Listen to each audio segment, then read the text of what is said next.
해결하기 어렵거나 대응하기 곤란한 문제적 섹터들을 모아서 명쾌한 솔루션을 제시해드리겠습니다.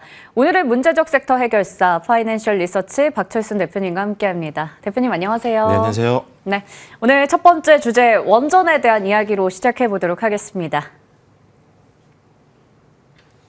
젠슨왕 CEO는 AI 산업의 미래에서 원전이 가장 중요하다고 말했죠. 또 미국 정부는 한일 대미 투자금을 우선적으로 원전 건설에 투입하기로 확정했습니다. 증권가는 수주 모멘텀을 확보한 두산 에너빌리티의 목표가를 상향하는데요. 기대감이 커진 원전주인데 오늘은 좀 약세를 보이고 있습니다. 조정은 기회로 삼아도 괜찮을까요?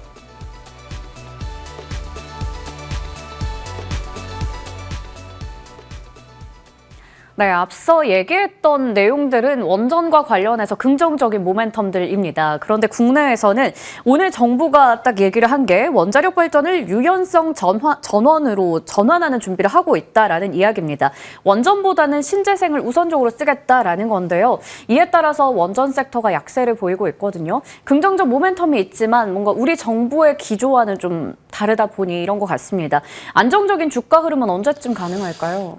일단은 국내 어떤 정책적인 기대감보다는 저는 이제 시장의 어떤 방향을 이제 해외 쪽으로 돌려야 된다고 생각을 하고 있습니다. 일단 국내 시장은 아무래도 원전 시장 자체가 그렇게 캐파가 크지는 않은 상황이기 때문에 실질적으로 이제 원전 관련된 종목군들이 실적을 늘리기 위해서는 결국은 해외 쪽 수주를 따내야 되는 상황이기 때문에 일단 글로벌 시장에 대해서 여러분들 더 집중을 하시는 게 좋겠다라고 말씀드리겠고요.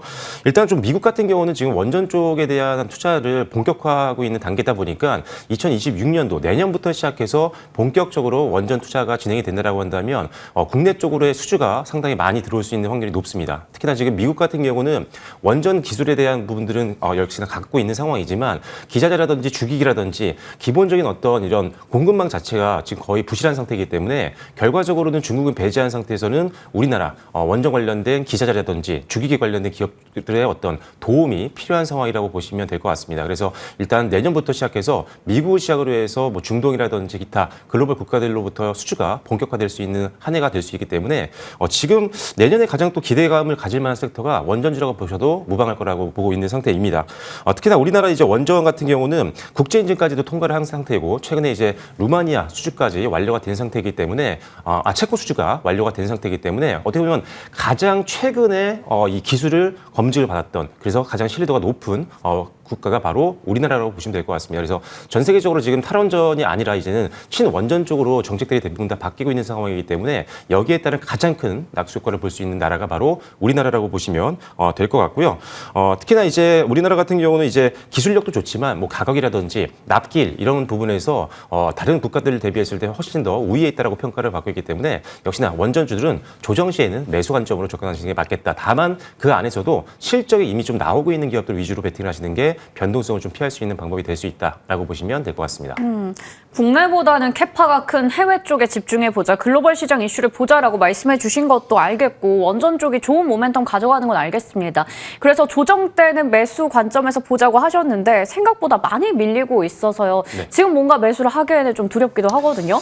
오늘 이렇게까지 많이 밀릴 이유인가요? 배경 좀 짚어볼까요? 오늘은 사실 수급이 좀 2차전지 쪽으로 많이 좀 쏠리는 것 같아요. 일단 항상 이게 수급이 쏠리는 테마가 있다 보면은 다른 테마들이 좀 밀리는 것들이 최근에 반복이 되고 있는데 원전주들 밀리고 있어도 그 안에서 기술적인 지지선이 무너지지 않은 종목들이라면 좀 괜찮다고 보고 있습니다. 오늘 뭐 대표 대장주죠. 두산 에너빌리티 같은 경우가 현재가 기준으로 한 4%대 하락을 하고 있는 모습인데 여전히 뭐 전저점이 무너지지 않고 횡보를 하고 있는 구간이기 때문에 오히려 지금 매수를 못 하셨던 분들이라면 조금씩 매수를 좀 분할로 담아갈 수 있는 구간이라고 보여지고요.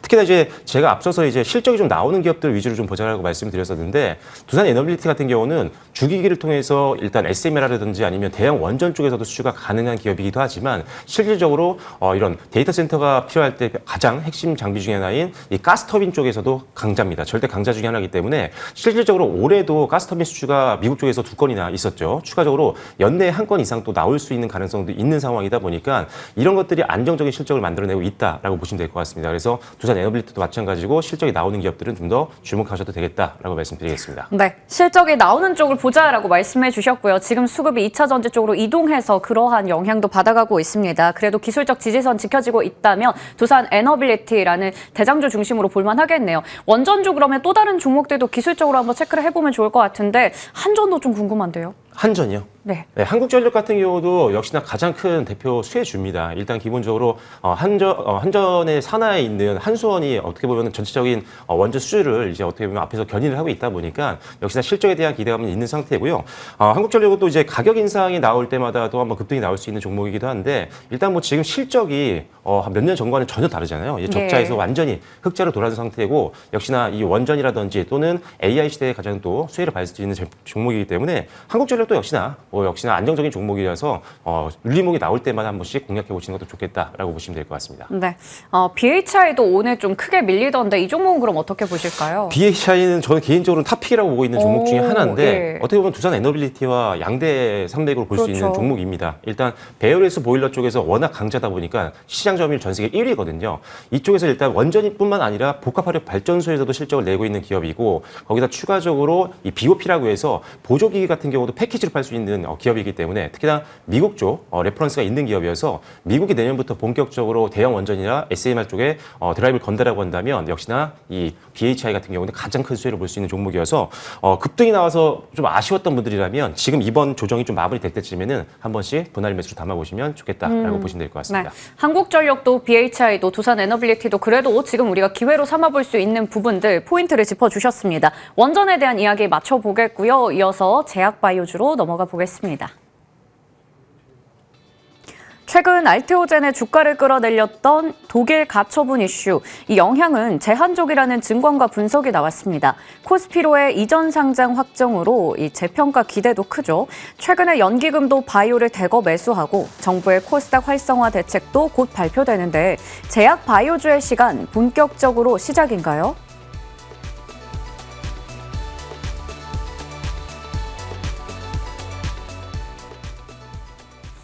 네, 이게 참 궁금합니다. 코스닥 활성화 정책 기대감이 곧 발표된다라고 하고요. 한편으로는 또 코스닥의 대장주인 알테오젠이 이제 코스피로의 이전 상장이 확정이 됐습니다. 그러면 또 이에 따른 뭔가 수급의 이탈 여부, 자금 이탈 여부도 걱정하지 않을 수가 없는데요. 오늘 코스닥 시장이 좀 보합권에서 등락을 거듭하고 있거든요. 이 두 가지 큰 이슈에 따른 코스닥 시장의 영향 어떻게 보시나요? 일단 지금 알테오젠이 코스닥 시가총액 1위잖아요. 예. 그러다 보니까 알테오젠의 주가 흐름에 따라서 코스닥도 영향을 좀 많이 받는 편인데 최근에 이제 독일 시장에서 이제 허가가 이제 좀 문제가 생겼죠. 지금 가처분 금지가 판매 금지, 가처분 명령이 나온 상태이기 때문에 이걸로 인해서 직전 거래일 날 이제 급락이 나왔습니다. 그러다 보니까 코스닥에 조금 안 좋은 영향을 주고 있지만 일단 기본적으로 알테오젠의 이슈는 이 정도까지 빠질 정도는 아니다라고 판단하고 있습니다. 이 회사가 지금 키트로다의 어떤 판매가 좀 이제 제동이 걸린 상태인데 이 키트로다 전체 매출에서 사실 독일 같은 경우는 비중이 한 2%도 채 안 되거든요. 그리고 독일은 가처분 신청을 상당히 빠르게 좀 이용을 하는 편입니다. 그러다 보니까 하지만 독일 이외의 주요 국가들이죠. 뭐 영국이라든지 프랑스 같은 경우는 굉장히 엄격하게 특허들을 보는 엄격하게 보는 편이기 때문에 이걸 지금 확대 해석할 필요는 없다라고 보고 있고요. 실질적으로 이제 알테오젠 같은 경우는 이 기술 자체가 사실 경쟁사인 할로자임과 완전히 다릅니다. 그래서 실질적으로 전혀 문제가 없는 상황이기 때문에 결과적으로는 파트너사인 머크사가 잘 해결할 거로 보고 있고 알테오젠 같은 경우가 좀 이제 안정감을 준다고 한다면 코스닥 활성화 정책과 더불어서 코스닥도 전반적으로 다시 올라갈 수 있는 확률이 높기 때문에 일단 코스닥 시장은 역시나 뭐 계속적으로 봐야 된다라는 관점이라고 보시면 될 것 같습니다. 역시 코스닥 시장은 봐야 된다라는 부분에서 말씀을 해주셨어요. 그러면 알테오젠이 코스피 쪽으로 이동을 가는 게 확정이 됐기 때문에 이제 차기 바이오 대장주는 또 누가 될까 일단 시장에선 관심이 많이 몰립니다. 오늘은 우선 2차 전지 쪽으로 수급이 많이 몰리는데 네. 우리가 코스닥에서의 이제 1등 대장주가 될 만한 종목 시가총액 상위주로 봤을 때는 에이벨 바이오긴 한데 어떤 종목 좀 눈여겨보세요? 저는 아직은 뭐 이전을 하지 않았기 때문에 알테오젠은 역시나 대장주로 보고 있긴 하거든요. 예. 그래서 사실 낙폭이 너무 컸습니다. 그래서 사실 이 회사가 갖고 있는 기술력에 대한 부분들 그리고 앞으로 추가적인 기술 이전이 계속 나올 수 있는 기업이고 실적이 본격적으로 이제 로열티라든지 마일스톤이 들어오는 상황이기 때문에 실적까지도 급등을 할 수 있는 그런 상황이기 때문에 지금 이 낙폭을 좀 이용할 수 있는 기회라고 저는 생각을 하고 있습니다. 그래서 일단 지금 상황에서 뭐 급격하게 비중을 확대하자 이런 전략은 아니겠지만 천천히 담아갈 수 있는 분할 매수 관점으로 한 4분할 이상으로 담아가는 전략은 충분히 지금도 가능하다고 보고 있고요. 역시나 급락 이후에 지금 보합권에서 잘 지금 버텨주고 있는 상황이고 지지선을 만들고 있는 상황이기 때문에 이제 양봉 전환 나온다라고 한다면 그때부터는 조금씩 비중을 더 늘리는 전략으로 가시면 좋겠다라고 보시면 될 것 같습니다. 아직은 알테오제는 우리가 대장주로 보고 대응을 하는 게 좋겠네요. 분할 매수 관점에서도 전략 세워주셨습니다. 오늘 저희가 원전주와 제약바이오까지 이야기를 나눠봤는데 분명히 이 안에서 좋은 종목들 이야기가 많이 나온 것 같아서요. 탑픽 어떤 종목으로 골라주셨을까요? 네, 역시나 제약바이오는 아직 끝나지 않았다고 보이기 예. 때문에 저는 ST팜을 설명을 드리려고 합니다. ST팜 같은 경우 제가 10월 13일 날 추천드리고 10만 5천 원 정도로 제가 목표가를 제시해드렸었는데 이미 그 위로 지금 예. 올라가 있는 상태입니다. 다시 한번 재추천을 드리려고 하는데 일단은 이제 국방수권법이라고 해서 과거에 이제 실패했었던 생물보안법 관련된 조항이 국방수권법에 들어가서 이제 입법이 이제 마무리가 될 걸로 예상을 하고 있습니다. 그렇게 되면 경쟁사였던 중국 우시 계열들 같은 경우는 미국 빅파마들이 거래를 하기가 좀 어려워지기 때문에 상대적으로 우리나라에 있는 CDMO 기업들 같은 경우 예를 들어 삼성 바이오로직스라든지 아니면 지금 말씀드리고 있는 ST팜 같은 경우는 반사이익을 제대로 볼 수 있는 그런 기업이라고 보시면 될 것 같습니다. 이미 빅파마들이 수주를 이미 이쪽으로 넣고 있는 것들이 이미 확인이 되고 있는 상태이기 때문에 더욱더 실적에 대한 기대감은 높아지고 있다고 보시면 될 것 같고요.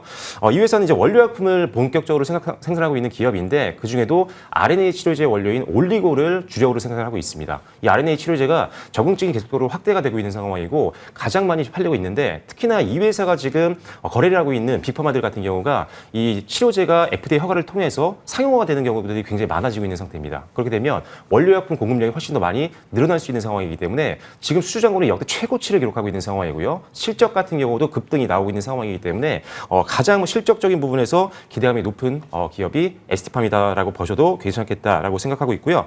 두 번째로는 일단 자체 신약 파이프라인에 대한 기대감까지 높아지고 있습니다. 일단 이 위탁 생산만 하고 있는 기업으로 알고 있는 분들이 많은데요. HIV라든지 이런 치료제에 관련된 파이프라인도 갖고 있는 상황이고 최근에도 학회에서 굉장히 긍정적인 발표를 했기 때문에 업계에서도 상당히 기대감이 높아지고 있는 상황입니다. 이제는 신약 개발사로의 어떤 가치까지 더해진다고 한다면 주가는 다시 한번 재평가받을 수 있겠다라고 보시면 될 것 같고요.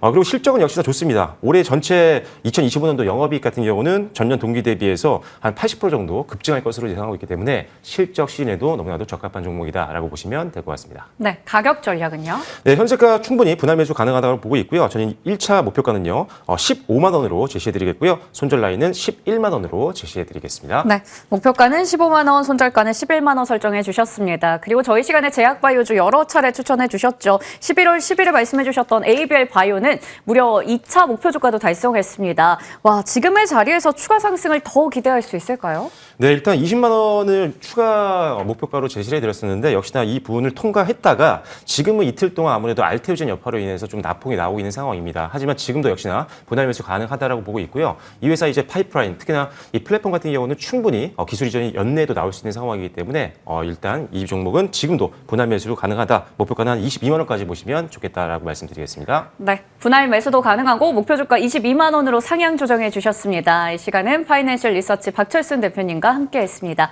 저희 성공 마감 전략 1부에서 준비한 순서 여기까지입니다. 잠시 후 성공 마감 전략 2부에서 다시 인사드리겠습니다. 고맙습니다.